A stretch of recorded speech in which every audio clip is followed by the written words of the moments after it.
Hello, hello, hello, all you beautiful people out there. Welcome to another episode of Burgess&son podcast. I am Zay for life, and this is Burgess. We are father and son, like Burgess&son. How you doing today, Mr. Burgess? Wonderful, wonderful.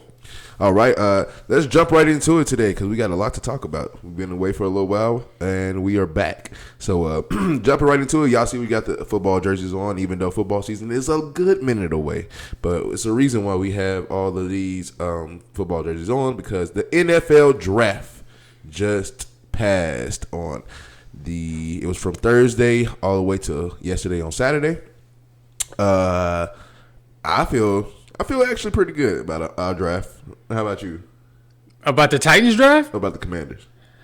Well, dude, I feel good enough. It's always great when they pick them. Yeah. Now we got to see what they can really do. Tap the present for a surprise. You son of a bitch. What was that? I don't know.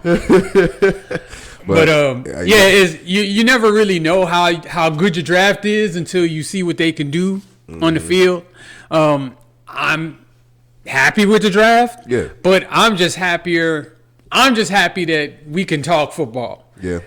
I know we're a good 4 months away from seeing a meaningful game. Yep. But dude, I'm already ready for some football. Yeah, me too. I just like the direction that we was going. Usually when we draft, we always either get a quarterback or some positions we don't really need, and then we be mad.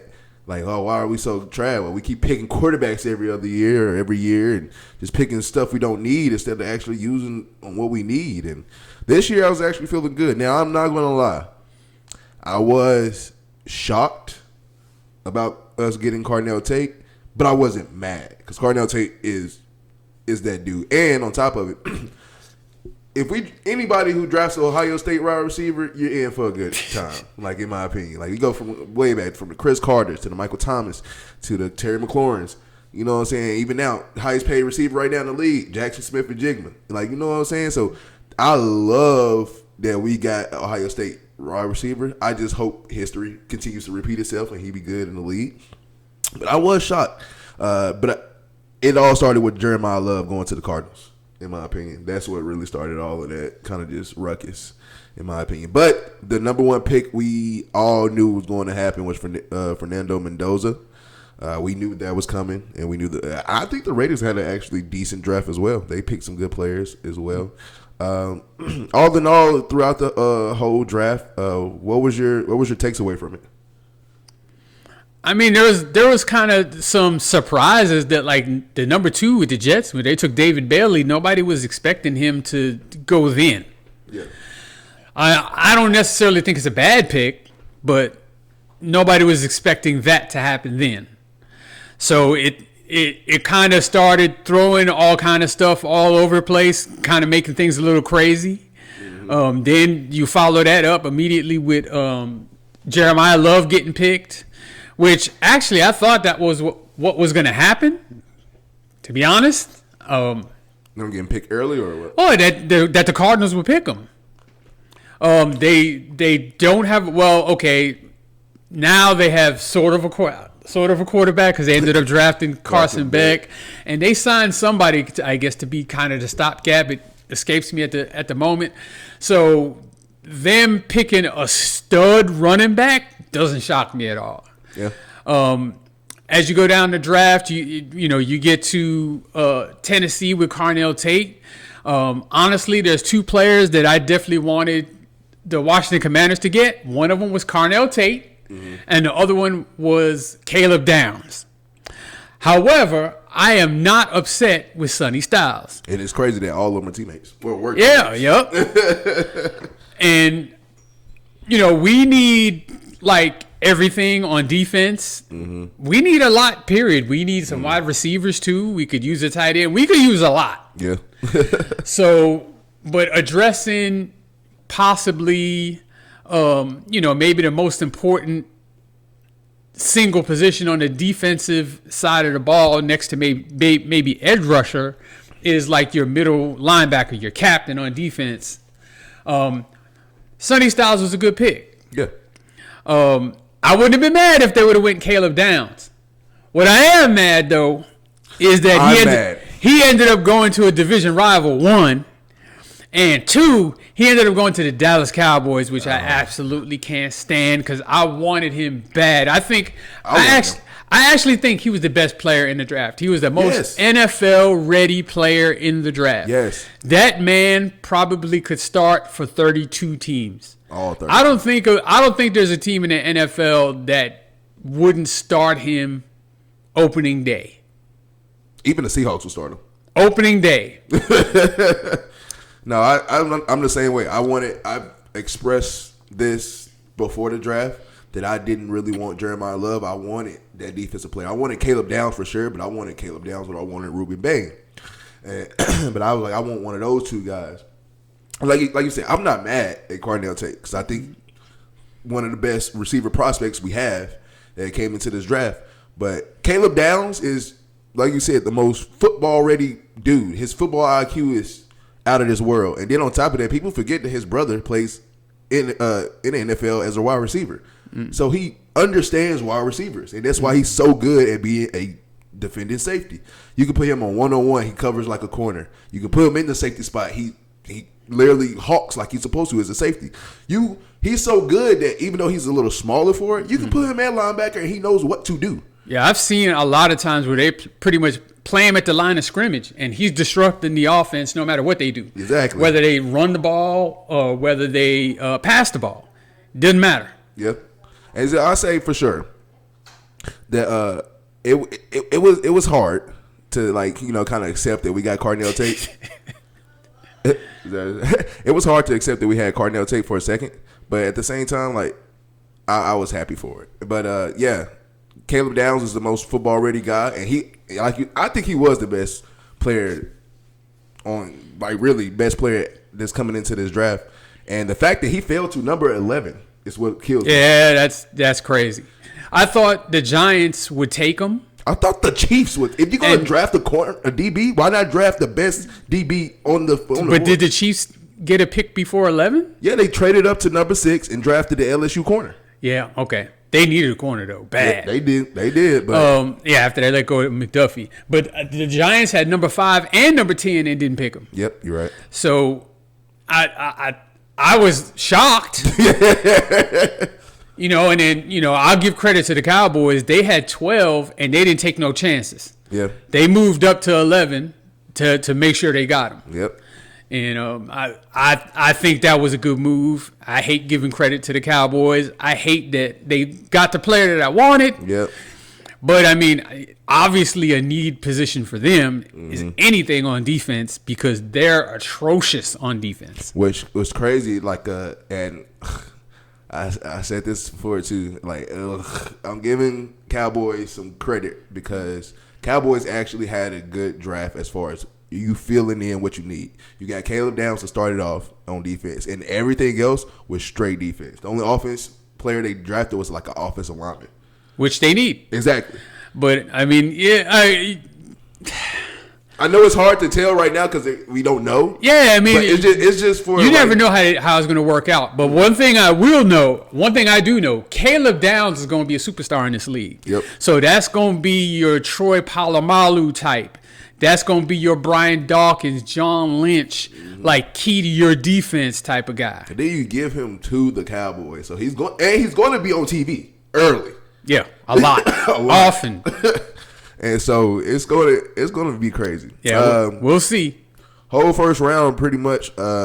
I think it's safe to say that the A.J. Brown experiment in Philly is done after they. Yeah, when they took a wide receiver in the first round, and they already had 11 wide receivers on the roster already. Seriously, I'm like, you can't keep all of them. So clearly, not all of them going to make the team.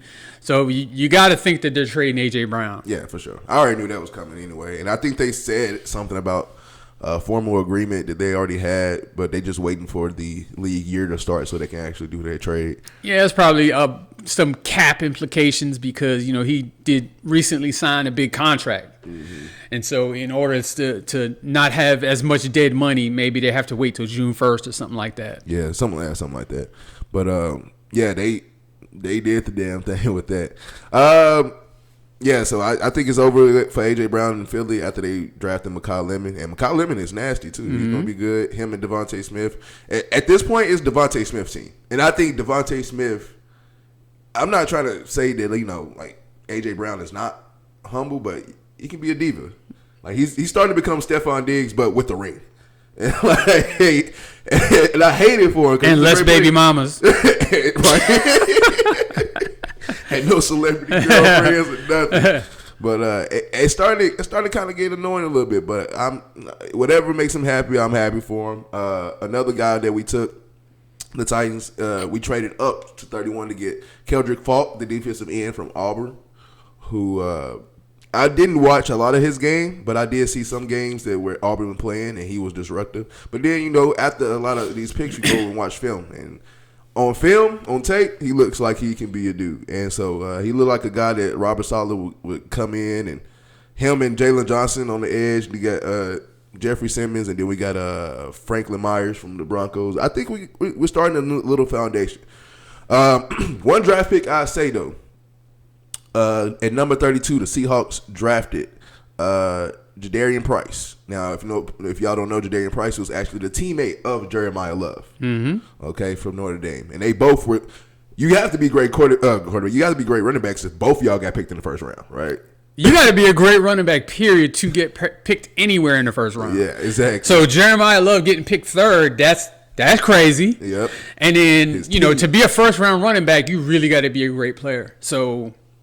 Yeah, the Seahawks obviously think a lot of that guy. They do. And it was crazy. So he went to Jeremiah Love went to the Cardinals, and then Darren Price went to the Seahawks. They'll see each other twice. It'll be cool. Now, true or false for you? Do you think because of the teams that Jadarian Price might have a better rookie season than Jeremiah Love? No. Okay.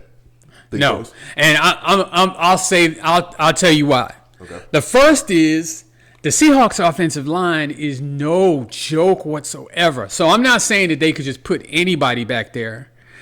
But they bring in this guy, but they already have Chardonnay. Yeah, they already have him. I know he's coming off an injury, but he'll probably be the number one guy, at least to start off. Yeah, you would think so, right? But the Cardinals I think are going to put everything on Jeremiah Love. Okay. He's going to get the ball a ton, and it doesn't matter whatever quarterback they got on their roster. It's not going to matter much. Whoever they got back there, they're going to give him the ball a lot, and he is like so supremely talented. The other guy might be more efficient because. They're not asking him to be the guy, but I think Jeremiah Love's going to have he's going to have definitely more opportunity, and I think he'll do better because of that. Okay, that's what's up. But it's going to be one hell of a season. Yeah, especially another surprise. One more surprise that we had for the draft. A lot of people didn't see this coming. Ty Simpson, West Tennessee. Stand up, West Tennessee. Martin, okay. Tennessee in the Heezy. There you go. UT Martin, all of it. Stand up. Martin Westview, shout out to you. Martin, Tennessee, period. Shout out to everybody. But, Ty Simpson, quarterback from Alabama, got picked 13th overall by the Los Angeles Rams. When I first saw it and I saw them say his name, I said, excuse me. I had to make sure I had my headphone on my word. Like, did I hear that right? Ty Simpson. What were your first thoughts about that? Initially shock because you don't expect them necessarily to take a quarterback, but after you think about it and look at it, it's probably a really good move. If he can play and he can be, if you're taking him that high, you think that's a franchise quarterback. Yes. Now, he doesn't have to come in right away and play. Which is good. You don't necessarily know how much longer Stafford's going to play. So if it's 1 year, 2 years, 3 years, whatever. It doesn't necessarily matter because, Ty Simpson's the heir apparent. Now, I've thought about situations in recent history where this has happened. And so I can come up with 3 scenarios. And they all worked out great for the teams. Yeah, I can come up with something. So the first one I can come up with is Patrick Mahomes. When the Chiefs drafted Patrick Mahomes, when they had Alex Smith, and Alex Smith was taking them to the playoffs every year. And they basically drafted Mahomes to be the guy. And one thing I love about that comparison, because I had the same comparison too, is they literally did it the same. And it's like they told Alex Smith, like, hey, we're going to trade up to draft this guy. It's still your team. We want you to teach this guy, and he's going to be behind you. And you see, like you said, you see how they do. 3 Super Bowls, MVPs, and, maybe the most popular player in the NFL later, Patrick Mahomes, worked out great. So the next example I can come up with is Jordan Love. Yeah. Hey, Aaron Rodgers hated the move, pouted, acted like an ass, all of that stuff. I would say the Packers made the right move with that. Jordan Love is a very good quarterback. Very good quarterback. And is playing very well. And I think that worked out pretty good for the Packers. Yes. And then the third situation I can think of is Lamar Jackson when the Ravens drafted him. Joe Flacco was on the team. Joe Flacco had won a Super Bowl. Joe Flacco had all the accolades and everything, and was still a pretty good NFL quarterback at the time. But the Ravens were preparing for that page to turn, and they insert Lamar Jackson, and Lamar Jackson, a couple of MVPs later, they made the right move. They did. So I mean, if precedent, comes to fruition here. The Rams just made a great move. And then if you look at their roster, they're not really deficient in any one thing where you felt like they could have used that pick elsewhere. Yeah. So, I mean, surely they could have, but... Do you blame them? Yeah, well, were they desperate to, have an edge rusher? No. Were they desperate for, a big-name corner or a big-name offensive lineman? No. They already had those things pretty much in place. So why not make this move if you believe in the guy? Yes. And clearly they believe enough in him that they think that in a year or two that they can get him prepared to take the reins. Yeah. So, hey, time will tell. Yes. I thought it was a strange move, but really it does make a lot of sense. That's why I say it is strange, but at the same time, it was one thing I say for sure. The Rams are very smart. Sean McVay is one of the football geniuses in our game today as a head coach. So I think along with the GMs and everything else, I think they all saw the blueprint of what you said of the Lamar Jacksons or the Ravens and then the Chiefs and the Packers, and they said, you know what, we can do that, right? And so not only did they take the blueprint and ran with it, it's like, dude, Todd Simpson has the opportunity going to the perfect situation. Who else to learn from than Matthew Stafford? Matthew Stafford has, first of all, number 1 overall pick. Not only number 1 overall pick, just won the MVP, so he knows what the MVP feels like. Won a championship, so he knows what it takes to win a championship. Played with some of the great receivers in our game, from Devontae Adams now to Cooper Kupp to now Puka, Megatron. He has all the tools and is going to be a good teacher. Now it's up to really Todd Simpson to, are you going to take that learning and be a sponge? And I think he will. And you know what I'm saying? So I think so too, but it's up to you to be in the be in that film room and be in the weight room. And people don't understand when you go to playing football, period, but especially when you play at the professional level, you need to learn how to properly watch film, how to properly take care of your body, to properly lift weights. People think, oh, we see it on Sundays or what we see, but they don't see the behind the scenes of what it is. So I think Todd Simpson going to the Rams to learn from Matthew Stafford, I think that's the best thing that could ever happen for somebody like Todd Simpson.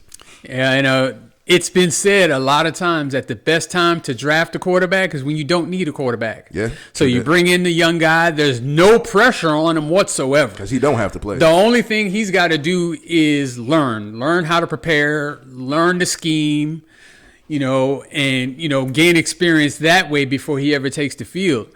So he's not in Mendoza's position where they're expecting him to save the Raiders. The Raiders ain't been shit for 20 years. Yeah. All of a sudden, all the pressure in the world is on this guy. I feel like the only thing that's going to save Mendoza for the Raiders is Kirk Cousins is starting those first few weeks, and they want Mendoza to play. So, but if Kirk Cousins get in there, he stinks up the joint, and he will. And you can even if Mendoza comes in after Kirk Cousins and it's not playing too well. Well, He's still better than Kirk Cousins at this point, right? I think I would start him right now on day one over Kirk Cousins, but go ahead. Yeah, I would, but at the same time, I didn't bring Kirk Cousins here on $20 million just to sit down to pay you $20 million. Like you're gonna at least throw these 2 interceptions in the first 2 games before I just sit you down. But yeah, the draft was actually good this year. I actually had a good time watching it. Oh, everybody in the league, if you're not the Tampa Bay Buccaneers, watch out. Ruben Bain is on a mission. You see his face when he got drafted? You could tell he was pissed off. He wasn't one of those first 4 guys or those first few guys. And then, you know how they got the hat on the mirror? You're supposed to take it. Look at yourself. That man just said, fuck that. Give me the hat and walked out. Like, I'm ready to play. Watch out for Ruben Bain. He's ready to go. All right. NFL draft came and went. We are ready for some football. We won't see football again. Like I said, it's like 4 more months. So it's going to be sad, too. Well, there's always going to be a lot of action after the draft, trades, signings, that type of thing. Yeah. So there's still some pretty big name free agents out there that don't have teams. Like Tyreek Hill does not have a team. That's true. Bobby Wagner, I think it's pretty clear the Commanders are not going to sign him. So yeah, drafted Sony Styles. Yeah, so he's still out there if he still wants to play. I would say though, I feel like if you keep Bobby Wagner, that would be a good teaching point for Sony Styles. Just teaching point. I don't know. I don't think so. I think you turn the page on that one. Yeah. It's all right to start a rookie linebacker. It's not quarterback. It's okay. Well, I'm not saying play Bobby Wagner over him. Just more like teach you the way. I mean, you probably would have to if you're only going to have one guy in the middle. Yeah. So I mean, I wouldn't sign him back. But Aaron, we still don't know what Aaron Rodgers is going to do. Yeah. So there's still a lot of intrigue left in the NFL. A lot of times, Stephon Diggs, he still don't have a team either, right? Yeah. So there's still a lot left to be decided before, we figure out what these rosters start really, really looking like for next year. Mm-hmm. And I'm sure that news will keep coming in. Oh, it's going to come in for sure. And then you're going to see it all. Everybody been tweeting and texting and about undrafted free agents. Old boy from Vanderbilt went undrafted. He's like one of the. I don't know if I want him on my team though. It's a hit and miss. I feel like he's misunderstood. Because first of all, you're short. You got short man syndrome. We know that. And then on top of it, man, like he's a highly competitor. He's very competitive. I can understand. He can be disrespectful sometimes. I can understand the competitiveness, but. Like, it seems like his ego is over the top. And, it's clear that nobody in the NFL, he did go, there's every team had 7 chances to pick him now. Mm-hmm. And they passed every team 7 times. So it's clear that the NFL doesn't believe that he's necessarily an NFL caliber quarterback. Yeah. For various reasons, whether he's too short or whether it's his attitude or his ego or whatever.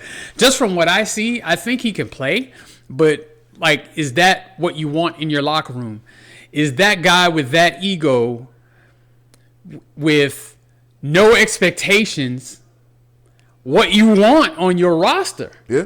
I mean, picture him on your team. Picture him as Cam Ward's backup. Would you want him as Cam Ward's backup? I mean, don't ask me. I'm just saying, I wouldn't want him as Jaden Daniels' backup. Dude, I wouldn't want him on my roster. And it's not about that he can't play, but it's like his attitude. Sometimes you got to humble yourself and you got to come and look, I'm going to come in, I'm going to learn, I'm going to work hard, I'm going to show you. So he's acting like that he's owed something. Like that everybody's supposed to just bow down to him because he was a Heisman finalist and he had a real good year at Vanderbilt, and those things are true. But dude, there's some things obviously that every team in the NFL thinks you're missing, mm-hmm. or maybe there's something that every NFL team thinks you got too much of. Like, an ego. Like, dude, it's a team with 53 people on it, and you're clearly not going to be the starter for anybody's team, and you can't be that kind of distraction and be an undrafted free agent. Yeah, I say, look, like I said, I think he's misunderstood more than anything. But I do get the points that everybody talks about. You know, the attitude. You have to have the right attitude, right ego. You got to be able to interview right, and you got to be able to do this and say things. And there's certain things you can't do and say, especially as an athlete of your stature, as an important position in an important conference. Yeah, he's a quarterback. Exactly, in an important conference as well in the SEC. So I get all of that, but I'm looking more as like, I have yet to see any one of his teammates, coaches come out and say anything. Now, this is just me. I haven't. You know what I'm saying? So, I haven't seen any coaches. That's because they can't get a word in edgewise on this motherfucker, man. He's running his mouth constantly all the goddamn time. I mean, think about this. Would you want him in your quarterback room the way he acts right now? But see, that's what I'm saying. It's like right now, I'm not buying it, because it's teammates now that could have said anything. I haven't heard a teammate say it. I haven't heard a coach say anything bad. He was the man in college. It's different. He wasn't the man. He was an Heisman finalist, so he was the man. He was a starting quarterback for Vanderbilt. Nobody took that serious. But what I'm saying is, on his roster at Vanderbilt, he was the man. And then on top of that, they got 10 wins. The first 10-win season ever for Vanderbilt. And nobody's complaining. Within Vanderbilt. Right. Within Vanderbilt. So I'm just saying, like, if it's that big of a deal, all we're doing from media's perspective, because you have the people on ESPN, you have the people on not First Take, but all First Take and everywhere else, talk about especially the little necks and things he's done off the field. As far as, like, you know, like you said, feel like I'm owed this and owed that. Mm-hmm. We get that. That's just us reporting, because what we see. We don't see the behind the scenes. Well, I mean, he's the one that's presenting all of this to us. So and I mean, on top of that, I mean, like, it's always been like, look at it like somebody like Josh Gordon. We didn't know behind the scenes. All we knew is what they could tell us. Mm-hmm. But then it's like, when you hear that, like, oh, you can't stop smoking weed, you can't do this, judging him so much to where everybody else said he's the perfect teammate. He does this and this and that. So what are we judging for as far as that? Now, like I said, I get it. His ego goes a long way. Attitude goes a long way when it comes to trying to play football at the professional level, play any sport at the professional level. And so you have to have your head on straight, and you want this team to invest in you. You have to show what you can do, and you have to show it right. And you, like I say, we both said it. There's certain things you can't do and can't say. You got to be willing to prove yourself, and he seems to think that he's already proven himself. Exactly, and I get it. Clearly, he hasn't. So, you know, I'm sure that there's going to be a team that's going, you know, sign him as an undrafted free agent, give him an opportunity to make the roster, and maybe he does, and maybe he doesn't. Maybe he's got to go to UFL route, or Canadian Football League route, or whatever, you know, in order to earn his way. But I mean, like, dude. The only thing he fucked up on was really acting out like this. And any opportunity you get, you have to be 100%. Yeah. You can't miss a pass. You can't do it incomplete. The first thing, you can't fumble a snap, fumble the ball. You have to do everything perfect. He's got to prove that he can be, you know, a really good teammate, because when you're not the starter, you know, you've got to kind of get in where you fit in, and you can't have that big ego and attitude and be the third stringer. Mm-hmm. You know what I'm saying? When you're the starter, you can act like that. When you're not, you can't. And nobody in the NFL believes he can be a starter in the NFL. So now you got to humble yourself and prove everybody wrong. Turn that outward vitriol to everybody else who didn't pick you into fuel to motivate you to do better, to do great, and to show these teams they all made a mistake by not picking you or not believing in you. But to just come out and oh, it's rigged and blah blah blah, dude. No, it ain't, because every team wants to win, and nobody's gonna, you know, just not pick you because you got a big mouth. Somebody will pick you. Mm-hmm. Hey, if they thought you could play. Hey, I'm on the petty bandwagon. Go ahead, Cardinals sign him so it could be a competition between him and Carson Beck. Hey, winner gets it. But yeah, man. Like, I think they've had enough of short quarterbacks. Childish. They sure did get rid of one. I'm not gonna do that again. But yeah, NFL draft, NFL period is come and gone. We are ready for some football. But until then, we have right now what's going on right now is basketball playoffs. Okay, NBA playoffs are up and underway. I am been far more excited and shocked at the same time as like I was with the draft, but in the playoffs as well. Shocked, why? Because I didn't expect Atlanta to put up a fight as they've been putting up against the Knicks. I think they're tied 2-2 right now. I think the Cavs came out swinging at 2-0, but now they lost Game 3, and I think they were trailing in Game 4. I haven't seen the score yet. But they can be tied 2-2, so that's kind of a surprise. Philly won a game. That surprised shit out of me, I ain't gonna lie. Pistons are down to the Magic's 2-1. That is surprising, which is unbelievable. And I think the most surprising and the most craziest thing right now, Lakers are up 3-0 on the Rockets. Without Austin Reeves, without Luka Doncic. What? Yeah. I picked the opposite. I picked the Rockets to actually be on the verge of sweeping the Lakers. I thought the Rockets would sweep them too without them two. Exactly. Yeah. And then when Game 1 came and they said Kevin Durant's not playing, I'm like, this might. And they're in LA. This might hurt. Next thing you know, they did lose, or the Rockets did lose in Game 1. I was like, you know what? It was without KD. KD came back for Game 2. I was like, all right, here we go.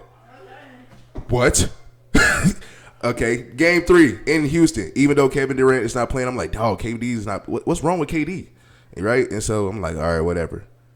LeBron snatched that win out of that damn. He snatched hearts, breaths, wins out of that damn Houston stadium, and won Game 3. And now they're up 3-0 with a commanding 3-0 lead. That is the most shocking thing I've probably have in the playoffs right now. Is LeBron at 41 years old, who I said, I'll be honest, I'm the one that said that I don't see a 41-year-old LeBron James being able to carry this team without his 2-star players. And this motherfucker is doing it. And you talking about Luka and Austin Reeves can be back for the second round if they get past this. What's going on in Houston? As far as Houston's concerned, I don't know. I think they miss a healthy Kevin Durant. But honestly, like, dude, what LeBron's doing is amazing. Amazing. I mean, this man is 41 years old in his 23rd year in the league. And leading the team. Like, and dude, he's not even really playing, like, great ball. Yeah. Like, if you watch the games, like, he's with his mind, he's doing great things. He always plays chess. But he's missing, like, shots that he of course he's 41, but when he was 31, these are shots that he would make, and he's missing them. But he's rebounding the ball well, he's passing the ball well, he's using his experience to kind of outfox Houston. Yeah. And, Houston has, besides Kevin Durant, they have some really good young players on that team. Yes. And they can't overcome what LeBron, and then look at what LeBron's working with. Luke Kennard, exactly. Marcus Smart, who I always liked. I always thought he was a really good player, and I thought the Celtics did him wrong when they got rid of him. Yep. I thought Memphis didn't use him right. They didn't. Where else did he go after Memphis? Washington. The Bullets, the Wizards are a dumpster fire. They so bad you have to call them the Bullets. I mean, like, dude, I had to go back to when they were relevant and call them the Bullets. But, like, they're a dumpster fire. So, but now he's, kind of showing his true value when he's getting the opportunity. He's not the Boston Marcus Smart. So, like, I said this too. I got drilled for saying that, like, LeBron is really playing with nobody. So I'm like, I'm not trying to say that like, they're nobody. They're good players, but DeAndre Ayton is not the Phoenix Suns of DeAndre Ayton. You know what I'm saying? And even if he was, he's still DeAndre Ayton, dude. He's just not that good. I mean, let's just be honest. On defense, he definitely ain't. So I mean, what he's doing is amazing. And then you look at LeBron himself, like is he the guy that's gonna sit down and play like great defense anymore? No, he don't have that. You know what I mean? And now you're asking him to play 44 minutes a night, and he's doing it, and the team's winning. Yep. And so it's almost like when Luka and Reeves get back, like how confident is this team going to be going forward? Yeah. So I mean, and conceivably they play the Spurs next. If they're able to go ahead and finish the series, it's likely that they would play the Spurs in the next round, and I think that would be interesting. Yeah. Wemby, who is it the Spurs or is it OKC? I thought it was OKC. No, you're right. It would be OKC because they're the 4 seed. I keep thinking they're the 3 seed. Oh, okay. They're the 4 seed, so you're right. They would play the Spurs. I mean, OKC. And I think that would be somewhat interesting. I don't think they're beating OKC even full strength, but I mean, it would be interesting to watch. Yeah, I think so. I also think it's kind of crazy that we are still having this conversation about LeBron James dominating in games or keeping his team afloat and winning playoff series at 41 years old. Man, 10 years ago, 31, we was talking about some shit. And like now, it's still going. Man's been in the league 23 years, have seen it all, done it all. And the thing that kills me, and it's just his excitement to still get out there and play. Yep. Like he's still excited to go out there and play. He still loves to pregame. He still loves to do the workouts, to get up and do all this shoot arounds, and I'm gonna do this. And now he's not doing what he was doing in Miami. As far as like, I remember one story I heard where he did like a 10-mile bike ride and then went and dropped like 36 or something in the game. It's like, first of all, I can't drive 2 miles on a bike and my legs are gone. So to drive 10 miles on a bike and then go out there and drop 30 plus points was insane. But he's not doing that. But he's still killing it. And it's like, at some point in time, you're like, dude, are you ever going to get tired? Like, you was just born with energy. Like, you have a ball of energy, dog. And so, yeah, it still amazes me that he's still doing what he's doing, even at his age. I don't think he has no point, no signs of slowing down anytime soon. You would think that at his age, we're looking at when Mike was playing at 40, we're looking at he's getting like 16, 15 points. He'll maybe one game, if Michael had a big game, 25 points. Well, we used to Mike getting like 25 easily, but we get it, he's older. But now, I feel like a lot of people are trying to downplay this. It's like, yo, LeBron is 41 years old. He's not supposed to be doing all this. Well, I mean, if you take, like, it's no excuses at this point. Man, just give the man his flowers that he deserves, dog. But, yeah, man, LeBron is still doing what LeBron does. It's a lot going on in the playoffs, too. But the Lakers Knicks are doing what they always do. She wants to talk to you today. I guess. The Knicks are doing what they always do, which is give me heart palpitations, raise my blood pressure, and drive me nuts. Because this series should be over. It should be.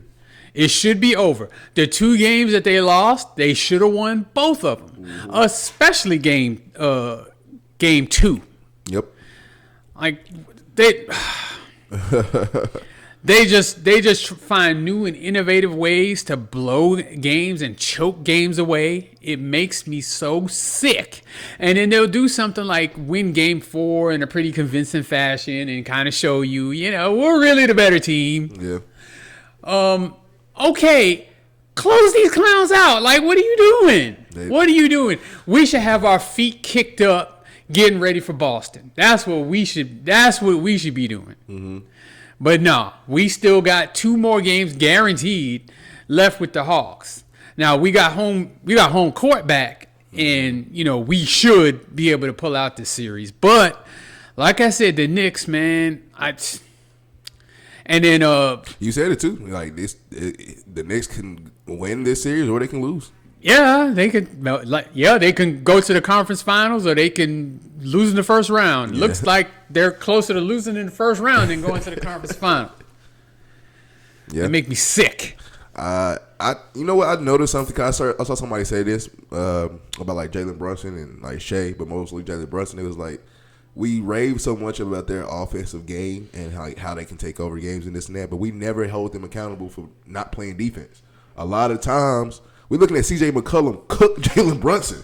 Well, Jalen Brunson is no defensive star. He's not, but at the same time, he's a liability. Actually, if you want to be known as a great player in this league, or really to be honest, I understand we kind of shy away from defense and go straight to offense now. That's just the generation that we're in now. But a lot of times back in the days, if you wanted to be known as a good superstar, a good player, a great superstar, period, you play defense.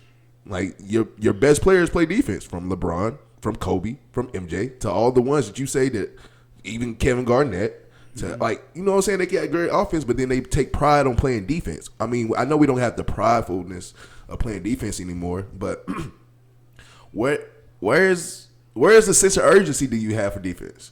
Like, you don't have none. Like, even James Harden, who don't play any defense, at least puts a hand up every once in a while, gets a lucky ass steal. Like, come on, man. And so that's just what I think about it. I think if you want to tap in and lock it, that's why I say, man, who was it Tom Thibodeau? Yeah. That's why he was the perfect fit, because he knew Jalen Brunson don't really play defense, but he put other players in position to basically do the help defense of it. And he's teaching these guys, you better play defense because you're going to be on my team. Everybody plays defense. And now Mike Brown is not a bad coach. He's a great coach, phenomenal coach. But you see the difference in defense, really, from Tom Thibodeau to Mike Brown. But the Knicks, can you sleep? What was it? I think Game 3, Mikal Bridges scored 0 points. And I'm like, we gave up 4 first-round picks for 0 points? God damn it, I could score 0 points in a game. And I'll be on the bench the whole time. Dude! Oh, dude, it's getting bad. Another playoff series that has been shocking, real shocking, especially after last night's game.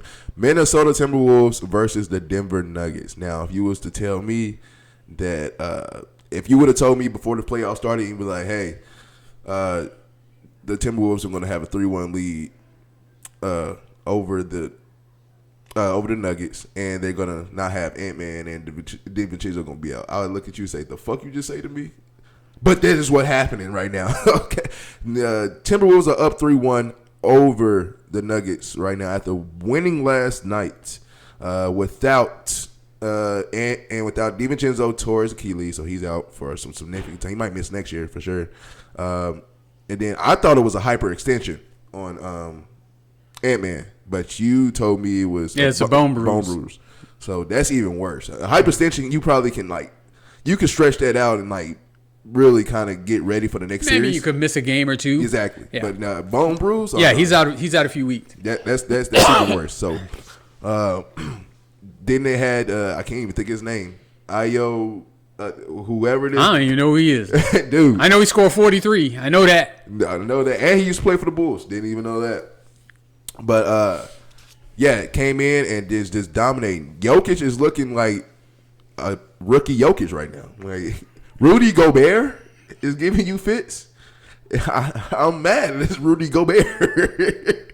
But one thing that we're going to talk about for sure in that series, since they're up since the Timberwolves up 3-1, the game that they won to go up 3-1, Jokic, who had played really much defense, and the same dude of McDaniels saying before, in the series, they don't play any defense.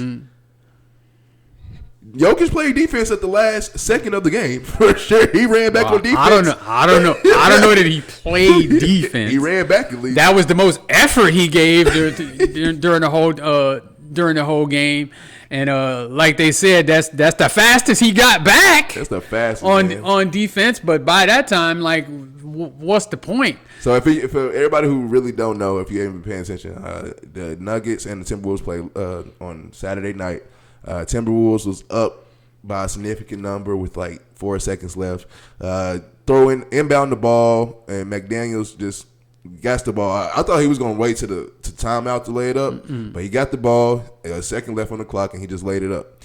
Now, that's one thing I want to talk about too. A lot of people go to the unwritten rule of this. You know, if you're already winning or if you're already losing, really if you're losing, you still try to get a bucket. But if you're already winning and the time is going out, you know, you just hold the ball, let the time go out, right?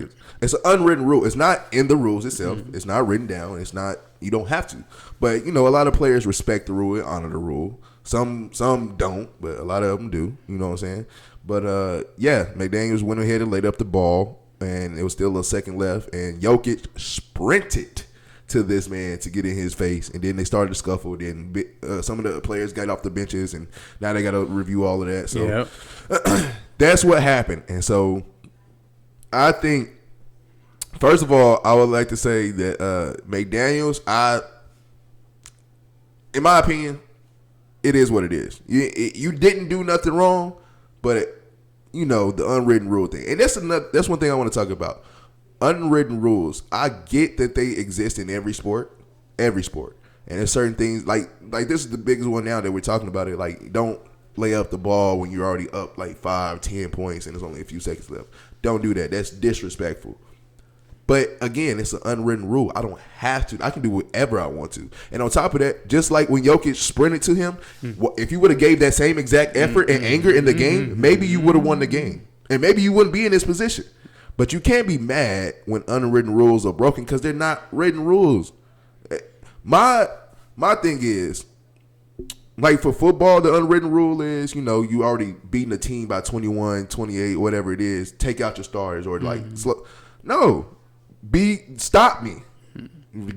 Stop. You can't stop me, then that's your problem. And so same thing with here. Like, dude, like nobody has to. Not you can lay it up. I would have. Matter of fact, if you want to be disrespectful, I would have windmill dunked it. If he really wanted to be disrespectful, I think Zion did that one time. Yeah, he did. So, like, if you like, so you can't be mad. I mean, you can be mad, of course, and you can be mad all day. But charging and running and sprinting and trying to fight people because of it, you should have used that same fight in the game, and you would have won the game, and you wouldn't be in this predicament. What was your thoughts about Jokic sprinting up to this man? I think there was two separate motives by both of them. McDaniels knew what he was doing when he scored that basket. He knew. So he was trying to piss the Nuggets off. He was trying to rub it in, which you're allowed to do. If you put me in a position where I can rub it in on you and I don't like you, I'm gonna do it. And I think what Jokic was actually trying to do, I'm sure he was legitimately pissed off. You know what I think he was trying to do, though? I think he was trying to get McDaniel. He was trying to rage bait him. Yeah, he's trying to get McDaniel to throw a punch. Because Jokic got in his face. Well, you have that big monster running at you full speed. It's just you and him. And maybe you feel threatened enough that you feel like you have to defend yourself, and you throw a punch. Yeah. And, you know, if you throw a punch, that's automatic. Suspension. Ejection that game, suspension the next game. And it depends on the severity. Like, if it's just one punch, it might be one game. But if you fighting. Yeah, so that's what I'm saying. I mean, so, you know, maybe, well, I think Jokic was definitely trying to elicit some type of.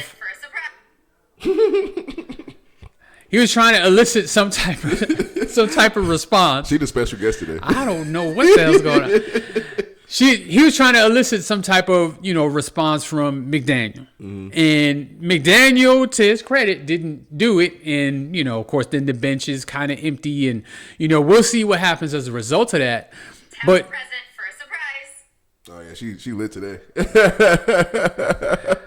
But it's going to be interesting to see what happens going forward. Okay, Minnesota is up 3-1. Okay, but Ant-Man is out. On top of Ant-Man being out, DiVincenzo is out. Yes. So now you're down 3-1 if you're Denver, but their most important player is gone. You know he's not playing anymore. And DiVincenzo, a key player off their bench, is also gone. Yep. And we never talk about just like a game. This is the rest of the series. Right, they're gone. So now you have the opportunity, and if you're Denver, you've done this before. You come back from 3-1 and you beat a team in a series. Yeah. And so now it's laid out for you now. You have to win. You know, you can do this. Yes. But what if they suspend Jokic? Yeah. What if some of his teammates get suspended because they ran off the bench? You know what I'm saying? Then what? Yeah. Like you've messed it up for yourself and for your whole team. What Jokic really got away with was, he confronted him and went into his face, but he put his hands down. He didn't do anything.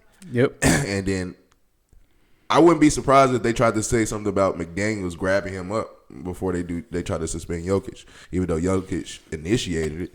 But I wouldn't be surprised if they tried to do something to McDaniels before Jokic. But still, to your point, yes. Like, yeah, I think in a way, I think it was calculated. He knew what he was doing when he ran down the court like that, and I think he was trying to get McDaniels to stupidly do something, and it didn't work. It didn't work. And he's probably going to end up hurting his own team more than he's going to hurt the Timberwolves. Yeah. Now, if he does get out of this and he's able to play, I'm looking at. Yeah, I think even if, let's just say, they don't close out this next game, but let's just say they still beat the Nuggets, period, they're going home in the next round anyway, because you can't win without your star player. Yeah. And so, but I just think it's interesting. You're going to look at, like, Rudy Gobert going to step up? Is Naz Reid going to step up? And, like, they're going to say, you know what, we might not win it all, but we're going to beat these motherfuckers and just beat them? Look, hey, stuff like that has happened before, man. Where, you didn't think a team had a real chance and they at least made a series out of it. So, I mean, it'll be interesting to see. I just think Denver might have shot themselves in the foot. They did. Jokic might have shot Denver in the foot with his actions at the end of that game. And like I said, I think both players did something with the intention of needling the other team. Yes. So we'll see. We'll see what happens. Yeah, I don't think either one of these teams is winning the championship, no matter what happens the rest of the series. Yeah, I don't think it's gonna happen, especially for the Nuggets. I had Nuggets actually making some noise and making a splash, but after seeing this, like, shit, you would think the Spurs would be scared to see the Nuggets. Now the Spurs probably want to see the Nuggets. Like, shit, I don't mind playing the Nuggets now or anybody. Like, so it's definitely gonna be something to watch and something to look at, especially for the next few days. See what happens before Game 5. I think this is that game. So see what happens before Game 5, and if anybody gets suspended, it's gonna change a lot. But if nobody gets suspended, everybody's good. Everything's good. Everybody's got to pay a fine, and you're looking at probably Nuggets being able to come back 3-1. But they got to play perfect. And Jokic, you have to pull your whole head out of your ass right now. Now, I get it. I hate when people try to say that, people are getting stopped, and he's still putting up 24, 27, 10, 13, and 9 and shit. Like, he's still doing what he's doing. It's just, it's slowed down. It's not as efficient as we really are used to seeing. And so, but he's still putting up numbers. It's just now everybody else, like a couple of plays that I saw Christian Braun, like, dude, like, why you're not, I don't care. I know you're came in as a rookie good and you helped win the title, but you're still not one of those guys. What are you doing top of the shot clock, taking a shot like that or driving to the layup like that? No, give it to Jokic. Give it to Jamal Murray. Give it to even Aaron Gordon. Let them make the play. You have no business doing that. And so a lot of times it was a lot of those type of players trying to do too much. And it's like, no, give the ball to your best players. You have 3 of them. Give it to them. Like, so everybody else around Jokic needs to really step it up. But Jokic has to step it up too as well. So I have no sympathy for the Nuggets anyway. But if they want a chance to trying to win gold again, you have to start with the next game in Game 5 and winning that game. Mm-hmm. Do you think they can come back? They can. They can? Of course, I'll reserve judgment to see, what's going to happen in Game 5, who's going to be without players. But I think they can. They definitely can, especially with no Ant-Man. They can. Yeah. They definitely going to win Game 5 in Denver. You should win that game. Game 6 is when it's going to be important. You're in Minnesota. The crowd's going to be loud. Everybody, and fans are petty. So, they come up with signs. Cry baby Jokic, oh you bad. And McDaniels do the layup again. Like the fans are petty. But all right, on to the next one today. What we got for our next segment today? Our next segment is this or that. So I will name two things, and each of us will respond with what we like best or what we would prefer. Okay. So the first, this or that, in the spirit of the NFL draft, would you prefer to have the number 1 overall pick or multiple second-round picks? I done had the number 1 overall pick so many times. Actually, it kind of depends. I'm going to say multiple second-round picks. Okay. Why? Because as a person who is a fan of a team that's seen multiple first-round overall or number 1 overall picks, a lot of times they don't play over well. Well, I can't really speak for everybody else because ours is mostly like a lot of times we need a quarterback, and so we pick that quarterback versus like the Browns who took Myles Garrett, number 1, or the other defensive players that go number 1. But like I want multiple picks in second. I want multiple picks in first round, but I want multiple picks in the second round because you can get a better team drafted if you have multiple picks in the second round because you don't have the pressure of the number 1 overall pick and you have to nail that overall pick. You can play around, see how it is, and in the second round, this for a fact, a lot of your Hall of Famers come from second, third rounds. And so I'd rather have the multiple picks in the second round. All right. I will take the same question. So this or that. Number 1 overall pick or multiple second round picks. I will also take the multiple second round picks. When you're trying to roster build, what you need in football, and we're talking about NFL here. NBA, I would take the number 1 overall pick for sure. Yeah. But in football, I'm taking the second round picks because when you're building a roster, you need multiple really good players. Yes. So in football, one player can certainly make a difference and make a pretty big difference depending on the player. Yep. But multiple really good players makes an even bigger difference. Yeah, they can come from everywhere in the second round. There's no guarantee you're going to nail that number 1 pick. No guarantee. There's no guarantee that player is going to be a superstar, any good, is going to be worth that number 1 overall pick, whether they flop, whether they bust, or whatever. You just don't know what's going to happen. I'll take them second-round picks. Oftentimes, second-round picks are first-round picks, but like they got like just a little something wrong with them. Yeah. Like maybe they're not as tall as you want. Yeah. Or maybe they didn't have a great combine. Everybody thought they'd be a first-round pick, but they didn't have a great combine or something like that. Or maybe they had an off-the-field issue that's plaguing them a little bit. So those are not great things, but those are certainly things that can be overcome if they have the talent. And so I would take the second-round picks. I remember when Lerman Tunsil was coming out, and he was supposed to be like a number 1, number 2 pick, but then that picture came out with him that gas mask or some shit, and he just fell so low. He fell to like 12. He didn't fall that far, but yeah. So stuff like that happens all the time. Yeah. All right. So next question: this or that? Tap the present for a surprise. She lit today. I think that's XJ. I could swear that's XJ doing something. I swear it is. I don't know how he's messing with my phone, but he's doing it. That boy. All right. So your favorite team winning a single surprise championship. So a championship they weren't expecting. They were not the favorites all year, but they somehow won the championship. And then being absolutely irrelevant for 2 decades. Damn.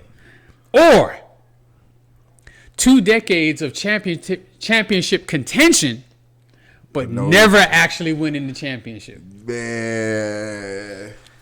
So your team has a one just spectacular year where they win the championship, and then they're terrible for 20 years.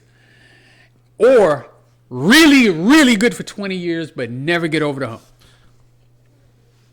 This might shock you, but I'm going to take the win the championship and be trash for 20 years. Okay. Because I've had both situations, kind of, but it wasn't 20 years. But I've seen to where the Celtics have won, and after that, we haven't won at all until, 2 or 3 years ago.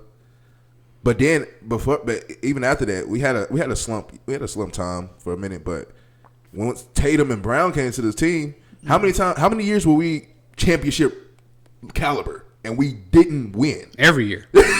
Like we just didn't win, and that was pissing me off. I hate being looked at as a championship team, but we can't win. That makes me so mad. So yeah, I take the surprise championship, and then we just be trash for the next years. Hey, I still can brag about that championship, though. Yeah, because Bears fans are still bragging about 1985. And Cowboys fans. I know Bears fans weren't even alive in 1985 still bragging about that one. Oh, Anywho. My God. Shout out my homie Lane. He swear he was there. I will take the same question. So this or that, your favorite team winning one surprise championship out of nowhere but being trash for 20 years after that? Or being really good for 20 years straight, but never winning the championship. I got to take the championship, dude. Yeah. You just have to take the championship. Championship means more. Championship is why you play. Yeah. That's why they play the game. You're like the Herman Edwards used to say, that's why they play the game. You play the game to win. Yeah. So, and then you play a season to make the playoffs, and then your goal in the playoffs is to win the championship. Yep. So why would you choose any other outcome that would result in you not winning the championship? Now, you can be a really good team for a long time, and the example I'm gonna give is like the Utah Jazz, the 80s and 90s Utah Jazz with John Stockton and Karl Malone.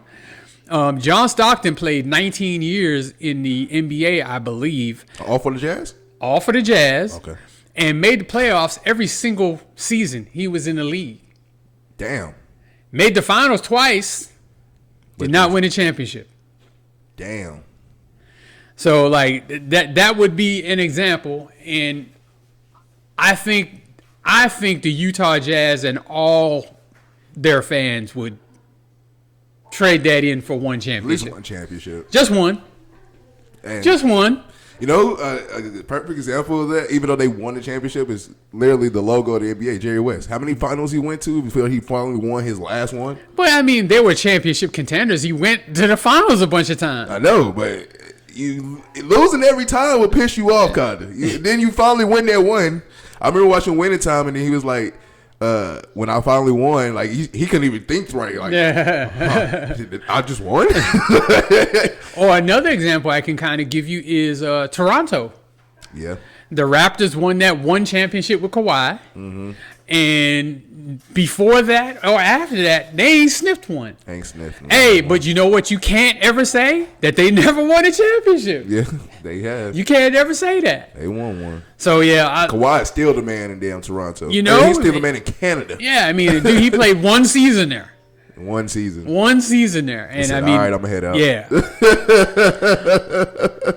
All right, so the next, this or that. All right. What's next, this or that? Next, this or that is, if you won the lottery, would you take the lump sum or would you take the installments? Okay, I never even heard of those. I don't know. I thought you just got paid. You do. I know. But you have the option of taking all the money at once. Okay. Or doing installments. Huh. So, if you do it, like how many? So let's just say usually it's over 20 years. They pay you over 20 years. For real? Yeah. I'll do that. You do the installments? Yeah. Why? I do that. Why?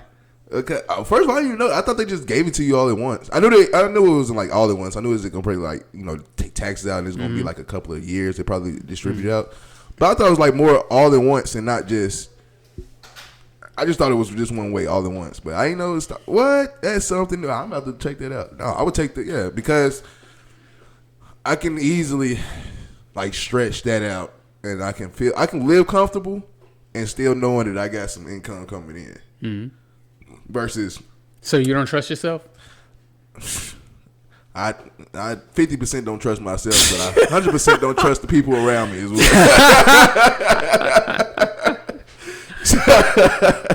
So yeah, I definitely, because if you give me like if I won like $5 million and you was to give me, let's just say, let's give me $4 million up front, like I know for a fact knowing what I want and I can't like $2 million of that is easily not in a year or so, but it's like I can spend $2 million. But if you give it to me in like say installments, I can basically discipline myself with that, and so I say that. Okay. But yeah, I didn't know that.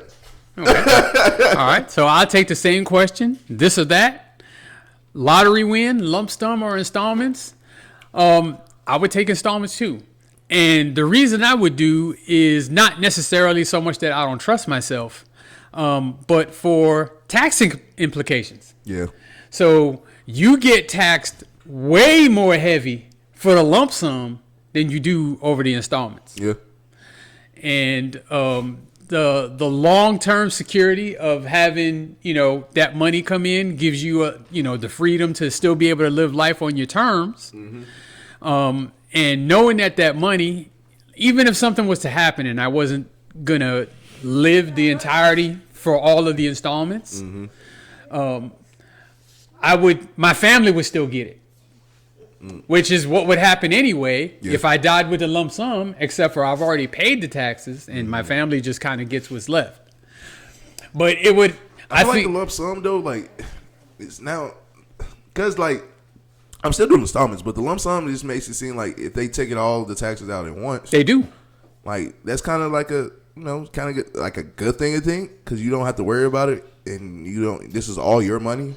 Versus with the installments, they take taxes out every time they pay you? Yeah. Okay. So, I don't know. That's kind of cool. But I still do the installments, though. Yeah, I would do the installments, too. Now, of course, it would have to be, tens of millions. Like, if I hit the lottery for, like, 500,000, I'd want the lump sum. Yeah, of course. But, if I hit the mega millions, 300, 400 million. Yeah, I'm definitely doing installments. My lifestyle ain't so expensive that I need all of that money at once. I actually have zero experience with ever having that much money at one time. Me too. So what you said about I don't halfway trust myself, I wouldn't halfway trust myself with that much money either, man. I've heard horror stories of people winning the lottery for hundreds of millions of dollars and being broke a couple of years later. Yeah. Hey, same thing goes for athletes. This is why I say a lot of times where, you get somebody like an athlete or somebody who wins the lottery, somebody who never seen $10,000 in cash in their life, and you get them in a room and says, here goes $1 million in cash. Like, this is mine. I can have this. And then you start thinking about it and question yourself. So like, yeah. So I say the same thing. All right, you already know what time it is. Time for the best segment in the world, soon to be known to the world's best segment in the world. Way Back Wonders. All right, we haven't done this in a while. So yeah, Way Back Wonders is where the OG tells the young buck stories about past athletes that I was maybe too young to understand, or I wasn't born at the time. But now that I'm getting older, I fully understand. All right, who's our Way Back Wonder for today?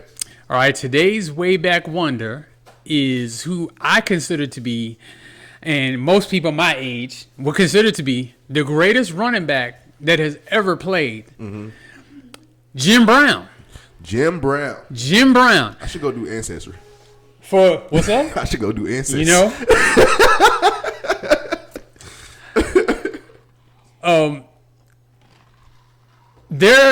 There are many people who are of the belief that you could consider Jim Brown not only the greatest running back that has ever lived, but possibly the greatest athlete that has ever lived. Mm-hmm. When he was in high school, he was all-state in everything.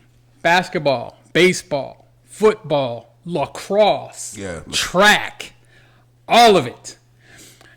He went to college at the University of Syracuse. Mm-hmm. Shout out Syracuse, New York. Hey, Syracuse University. He played varsity football and varsity lacrosse. Okay. There's a lot of people who say that he is the greatest lacrosse player who's ever played. Really? All time. Of course, we already have people say he's the greatest football player who's ever played. He did not win a Heisman, I'm pretty sure. No, he didn't. In college. When he got to the NFL, amazingly, as great as he was the 6th overall pick, and there were multiple running backs that were picked ahead of him. One of them that I happen to know off the top of my head was Paul Hornung, who was the number 1 overall pick out of Notre Dame. And he's a Hall of Fame running back that went to the Green Bay Packers out of that same draft. Okay. So the Packers can't be mad at themselves about that. They did pick a Hall of Famer. But Jim Brown just stamped himself immediately as the best player in the NFL from a rookie. Mm-hmm. He played 9 years in the NFL at a time where they played, at least at the start of his career, they only played 12 games per season. Okay. He won the rushing title 8 out of the 9 years that he played. Damn. He won multiple MVPs. He won multiple championships. Now, keep in mind that this was pre-Super Bowl much of his NFL career. I don't know why I thought he was from Ohio. Oh, he's from New York, dude. I didn't know. It says Georgia. Oh, he must have moved. Oh, no, okay. Yeah, there you go. Yeah, so, he's just tremendous. Now, one of the things that will amaze especially a lot of younger people is that he was a fullback. Now, you do have to remember that, back in the 50s and 60s when they played, the passing game wasn't so predominant, and most offenses featured at least 2 running backs on the field at the same time. Mm-hmm. A lot of the times, 3. So you had a fullback sometimes and then 2 halfbacks. So he was called the fullback because that's where he lined up. He was the first running back lined up behind the quarterback. Mm-hmm. So technically, he's the fullback. But he was the primary ball carrier.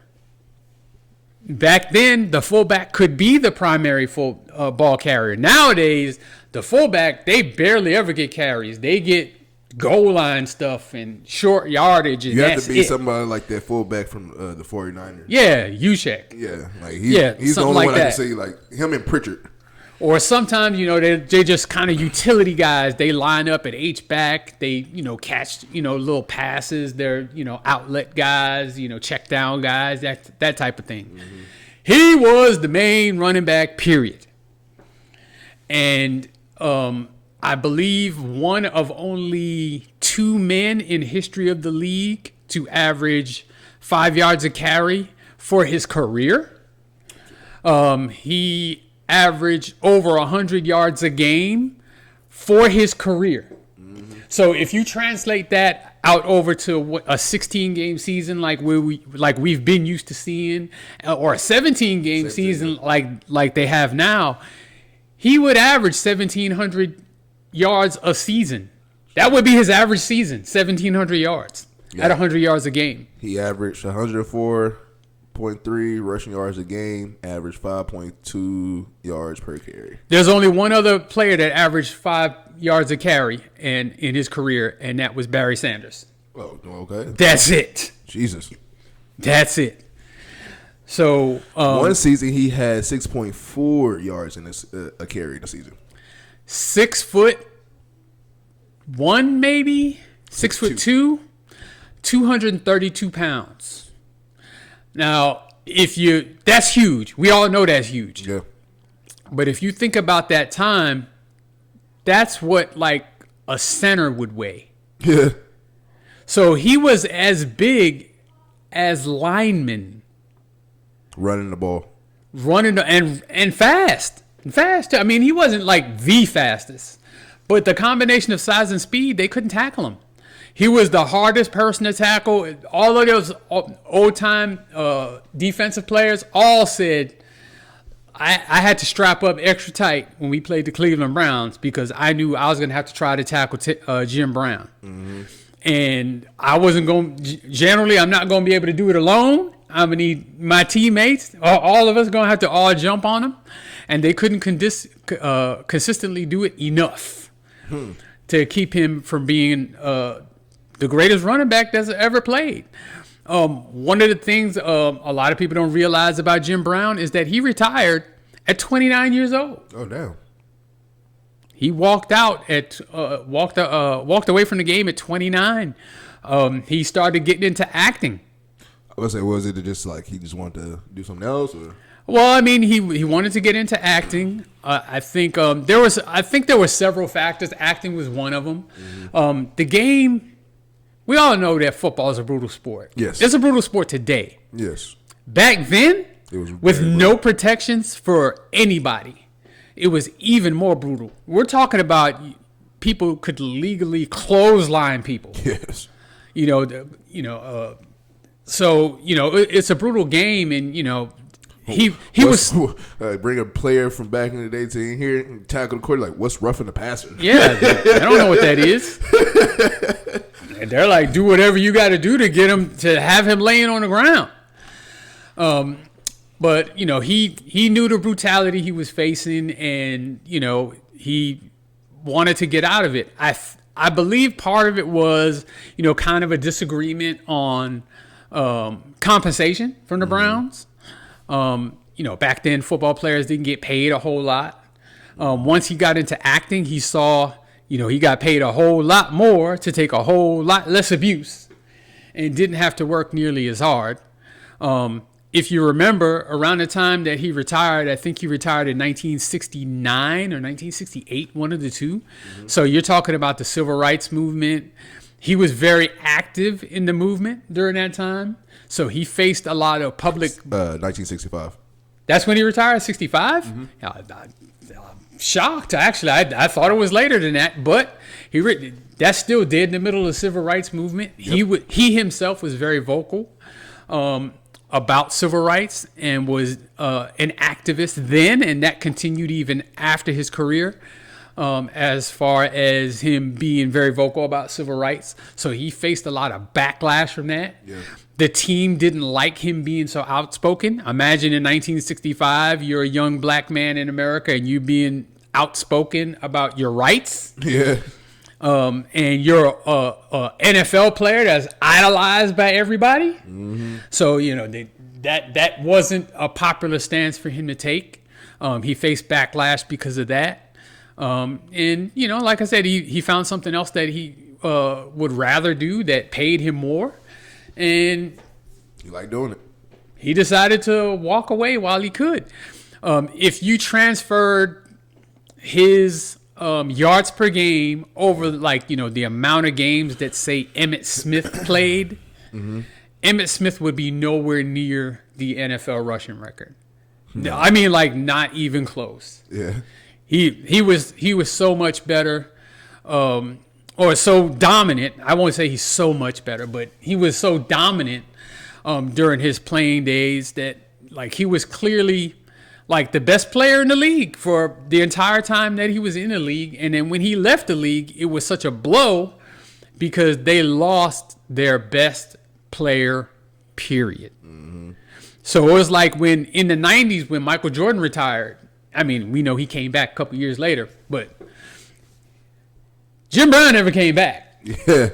And so, he went on to, a kind of lifelong, doing movies and acting and philanthropy work and charity work, and still never did stop the civil rights stuff. Yeah. And lived to the ripe old age. I want to say he was in his early 80s when he died.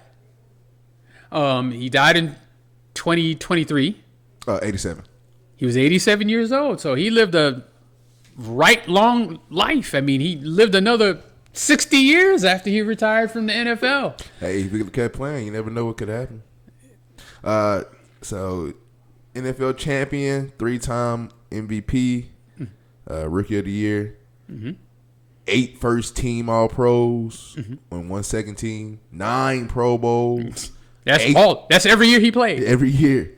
8 rushing yards leader. Yep, in 9 seasons. 5 rushing touchdown leader. NFL leading scorer in 58. He's been on all the anniversary all-time teams. When he retired, he had all the rushing records. He had all of them. That's crazy work. And a lot of those records, don't exist anymore. They've long since fallen. But do remember that when he started playing in the NFL, they only played 12 games a season. And I think towards the end of his career, they increased that to 14. So he never, throughout his career, played 16-game seasons. Damn. Yeah, I mean, he's one of the incredible athletes. That they make movies about stuff like this, and I'm actually really surprised that they have not made a movie yet about Jim Brown. So I'm calling for that. The Jim Brown movie. Now I'm calling for a Jim Brown movie. They did do the movie about the dude that came after Jim Brown to Syracuse, who actually won the Heisman. Yeah, he Leroy Kelly, I think his name. The first black person to win a Heisman. Okay. And so I remember that movie. That movie was a good movie. No, Leroy Kelly came after him in Cleveland. The guy who came after him in Syracuse, his name escapes me. That's why we have the internet. Yes. Google has answers at your fingertips, literally. Ernie something. Yeah, that sounds about right. Yeah, Ernie Davis. Ernie Davis. Yeah. And I don't think Ernie Davis ever played in the NFL. He was tremendous at Syracuse. I think something happened. He had an illness or something like that. Leukemia. Yeah. And he never played in the NFL. But he did get picked. And picked high. But he never did play. Yep. Cause I remember watching that movie. And then it was crazy because now I'm thinking about it. When you said something about lacrosse, like Jim Brown was telling him about lacrosse. Like, oh, have you ever noticed that like lacrosse is like one of the best sports? Like, why are you talking about lacrosse? Not knowing that he was the best player to ever touch lacrosse. Yeah, never. And I just saw another. Wait, where'd it go? I just saw another small stat that he was also widely considered one of the greatest lacrosse players of all time, and the Premier Lacrosse League MVP award is named in his honor. Yep, that's crazy. You got a whole nother sport, and you're your name is the MVP of it, and you didn't. I mean, you played it, but you didn't professionally play it. But you were so good at it, so great at it, so great. Man. I mean, he was great at everything he did. He played basketball. In high school, he played all the sports in high school. I don't know that he played in college. I could be wrong about that. I think it would be pretty hard for him to play in college with those seasons, running pretty much at the same time, sort of. Mm-hmm. Damn, that's a good one though. I like it. I've always heard stories about Jim Brown, and I've always seen, of course, growing up, they always talk about the older players and all this, and give you insight on them. But I never really just fully deep dived into Jim Brown, but. Especially, he seemed like not only phenomenal person, phenomenal leader, just on the field, period, just like a dominant football player. Like, you talk about. Hey, watch his highlights on YouTube. Hey, you're gonna see some stuff that you don't see, man. Hey, it's gonna be it's just like kind of like he was really the blueprint. I don't know why nobody tried to do it. I mean, now that's what we have like Derrick Henry now, like 6'2", 6'3", like 240. And you like that. These are the blueprints. Put these big motherfuckers in running backs, man. And so like, nah, man, that's crazy. And one of the stupid arguments I hear about Jim Brown, whenever I bring up Jim Brown, especially to younger people, is, oh, he was playing against, guys that couldn't even make the league today and yada, yada, yada. True. I'm not disputing none of that. It's absolutely true. Like I said, a center back then would weigh about 230, 235. That's what a center would weigh. Yeah. But if you gave Jim Brown today's training, today's weight programs, today's nutrition, today's medicine, where, today's players are bigger, faster, and stronger. But you make Jim Brown also bigger, faster, and stronger? He gonna dominate it all again. You're talking about a guy who would then be like 6'2", 250, maybe even faster than he was, definitely stronger than he was. Y'all don't want to tackle that dude. Dude, there's no way he's not dominating the league, no matter what era you put him in. Hey, I say this too. I said the same thing about when I try to bring up Will Chamberlain. Like, oh, he played against milkmans and all this. I was like, bro, first of all, this is my thing. Same with Wilt Chamberlain, Bill Russell, and same with Jim Brown and a lot of guys. They can't help where they was born in. Like, they can't help that they was born in 1936. Not his fault. So you can't just dismantle what they done because they done it early. Now, I get it. This is the early, and this ain't, football didn't just begin when Jim Brown was born. It was well into play. And so they always had football for a long time, even before Jim Brown was born. But he was born and he got introduced to it and he dominated it. And so at the time, you can say, oh, he played against this or he played against that. So that was what they had to offer. Well, I mean, but like I said, advance him 30 years, 40 years, or whatever you want, and have him playing in the 2000s or 2010s with the technology and everything that's available today. And you don't think he wouldn't be great? Are you kidding me? Are you sure? I mean, like, dude, the guy was a phenomenal athlete that was great at everything he did. And now you're telling me that he would have the opportunity to be a better physical specimen than he was in 1959 or whatever it was he came into the league. Yep. And you're saying that because it wouldn't be the same guy. And even if he did bring the same guy, he's still going to dominate the league. Yeah. I don't tolerate any form of Jim Brown slander when it comes to, oh, he wouldn't make it in today's NFL. He absolutely freaking would. Stop. Shut up. You don't know what you're talking about. Hey, man, a lot of people go based off of just hearsay, she say, and a lot of times to where, like, now talking about my generation coming up, we was told we didn't have the advantage of technology like we do now, so we were just told, like, hey, Michael Jordan's the greatest ever, or at the time Joe Montana is the greatest ever. Nobody can compete with Joe Montana and this and that. And as far as, like, you get older, you start realizing, like, you know what, like, Michael Jordan is great, but what about this player? What about Wilt Chamberlain? What about Bill Russell, who has 11 championships?